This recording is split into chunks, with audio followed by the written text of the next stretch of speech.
जय हिंद दोस्तों। आज हम शुरू कर रहे हैं वर्ल्ड मैप। पहले तो हमारे यूट्यूब चैनल पे आप लोगों का बहुत बहुत स्वागत है। और आज के वर्ल्ड मैप का ये फर्स्ट वीडियो है। तो बेसिकली वर्ल्ड मैप में हम लोग को पहले द्वीप, महाद्वीप, महासागर के बारे में पढ़ना होता है। तो आप लोग के पास भी अगर मैप है तो मैप आप निकाल के बैठें, इससे आपको ज़्यादा समझ में आएगी। तो पहले द्वीप महाद्वीप के बारे में समझते हैं। द्वीप महाद्वीप को हमने कुछ इस तरह तैयार किया है। हमारी ज़मीन का ऐसा भाग जो चारों ओर से पानी से घिर जाता है, जो यह चारों ओर से पानी से घिर जाता है, द्वीप कहलाता है। इसको इंग्लिश में आइसलैंड कहते हैं। जब भूमि का बड़ा एरिया चारों ओर पानी से घिर जाता है तो उसे महाद्वीप कहते हैं। छोटा एरिया ज़मीन का चारों ओर पानी से घिरा तो द्वीप, बड़ा एरिया ज़मीन का चारों ओर से घिरा तो महाद्वीप। इसी तरह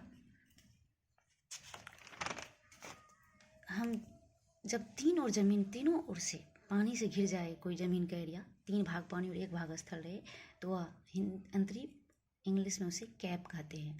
जब कोई बड़ा भाग ज़मीन का 3 भाग पानी से घिर जाए तो उसे प्रायद्वीप, पेनिनसुला कहते हैं। एक बार हम फिर से रिवाइज करेंगे। द्वीप ज़मीन का ऐसा भाग जो चारों साइड से पानी से घिरा हुआ है, छोटा एरिया है तो द्वीप कहलाएगा। वही बड़ा एरिया जब चारों साइड पानी से घिरा हुआ है, ये द्वीप, महाद्वीप कहलाएगा। छोटा एरिया चारों ओर पानी से घिरा है द्वीप, बड़ा एरिया चारों ओर पानी से घिरा हुआ है महाद्वीप। यहाँ 3 ओर पानी से घिरा हुआ है छोटा क्षेत्र भूमि का, तो हिंदी में अंतरीप और इंग्लिश में से कैप कहेंगे। यही जब बड़ा एरिया ज़मीन का 3 ओर पानी से घिरा हुआ है तो प्रायद्वीप, पेनिनसुला कहेंगे। जैसा कि आप लोग जानते हैं कि हमारे इंडिया को भी प्रायद्वीपीय भारत कहा जाता है, क्योंकि नीचे से जो है तीनों ओर से हमारा इंडिया पानी से घिरा हुआ है, महासागरों से घिरा हुआ है, इसीलिए इसे प्रायद्वीपीय भारत कहते हैं। अब हम पानी को देखेंगे। तो पानी में क्या होता है कि समुद्र का जल जब पृथ्वी से टकराता है तो उसे काट कर ज़मीन में प्रवेश कर जाता है। अगर ये ज़मीन में पतली सी ये आकृति जो पानी में घुसती है ज़मीन में, इसे हम क्रीक या सोता कहते हैं। पतली आकृति प्रवेश करे तो इसको क्रीक या सोता। जब इससे चौड़ी हो जाती है, जब पानी अगर ज़मीन को इससे चौड़ा काट देती है तो ये गल्फ, हिंदी में से खाड़ी कहते हैं। और चौड़ा काट देती है तो इसे हिंदी में तो खाड़ी ही कहते हैं और इंग्लिश में बे कहते हैं। यहाँ हिंदी और इंग्लिश में हिंदी में सेम खाड़ी है, लेकिन इंग्लिश में इसे गल्फ और बे कहते हैं। बे हमेशा गल्फ से बड़ी होती है।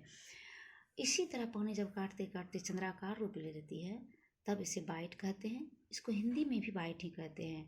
और जब ये पानी काटते काटते ज़मीन के भागों को सपाट कर देती है, ये बीच कहलाती है। और हिंदी में से पुलिन कहते हैं, जिससे गोवा का बीच, मुंबई का बीच आप लोग पढ़े होंगे। तो वो जो है ज़मीन का वही एरिया है जो समुंदर उसको काटते काटते सपाट बना दिया है, उसे ही बीच या पुलिन कहते हैं। एक बार हम रिवाइज करेंगे और फिर मैप पे चलेंगे। ज़मीन का छोटा एरिया जो चारों साइड पानी से घिरा हुआ है द्वीप कहलाता है। ज़मीन का बड़ा एरिया जो चारों साइड पानी से घिरा हुआ है महाद्वीप कहलाता है। वहीं 3 ओर से जब ज़मीन का छोटा एरिया घिरा हुआ है तो अंतरीप, कैप कहलाएगा। और जब ज़मीन का बड़ा एरिया 3 ओर पानी से घिरा हुआ है तो प्रायद्वीप, पेनिनसुला कहलाएगा। जब जल ज़मीन को काट करके छोटी सी आकृति में घुस जाती है, इसे उसे क्रीक, हिंदी में सोता कहेंगे।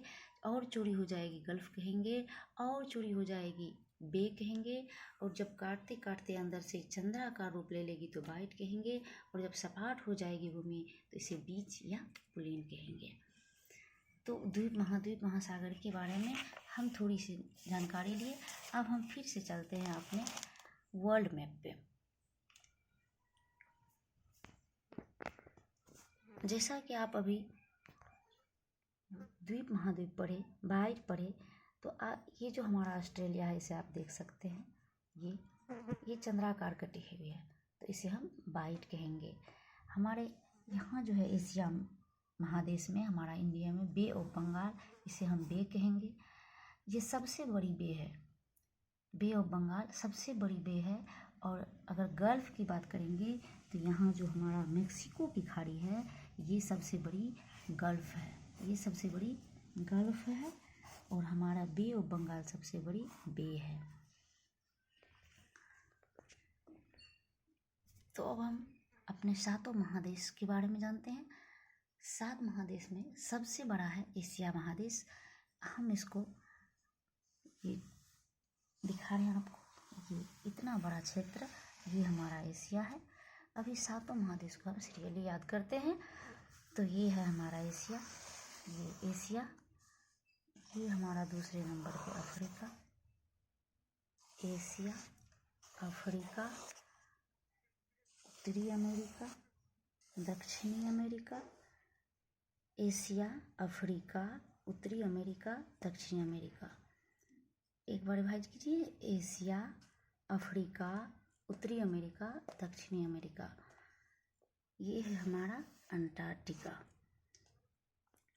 एशिया, अफ्रीका, उत्तरी अमेरिका, दक्षिणी अमेरिका, अंटार्कटिका, ये अंटार्कटिका। और यहाँ हमारा यूरोप, और यहाँ ये ओशिनिया महादेश है। इसमें ऑस्ट्रेलिया सबसे बड़ा है, तो इसीलिए इसे ऑस्ट्रेलिया के नाम से भी जानते हैं। लेकिन ये हमारा है ओशिनिया महादेश, इसमें बहुत से छोटे छोटे देश हैं। यहाँ आप देख सकते हैं एक नंबर में एशिया, दूसरे नंबर में अफ्रीका, तीसरे नंबर उत्तरी अमेरिका, चौथे नंबर दक्षिणी अमेरिका, ये पांचवें अंटार्कटिका, और ये यूरोप छठे नंबर पे यूरोप, और सातवें नंबर पे ओशिनिया महादेश, सातवें नंबर पे ओशिनिया महादेश। एशिया, अफ्रीका, उत्तरी अमेरिका, दक्षिणी अमेरिका, अंटार्कटिका, यूरोप, ओशिनिया महादेश। एशिया, अफ्रीका, उत्तरी अमेरिका, दक्षिणी अमेरिका, अंटार्कटिका, यूरोप, ओशिनिया महादेश। एशिया, अफ्रीका, उत्तरी अमेरिका, दक्षिणी अमेरिका, अंटार्कटिका, यूरोप महादेश और ओशिनिया महादेश। तो आज हम प्रयास किया आपको यहाँ महादेश तक बताने का। अगली वीडियो में हम इससे आगे बढ़ेंगे और धीरे धीरे वर्ल्ड के सारे देशों के बारे में हम एक एक करके पढ़ेंगे। तो आज हम इस वीडियो को यहीं पे एंड करते हैं। अगर आप लोगों को मेरा वीडियो अच्छा लगे तो लाइक और सब्सक्राइब ज़रूर करें। Thank you.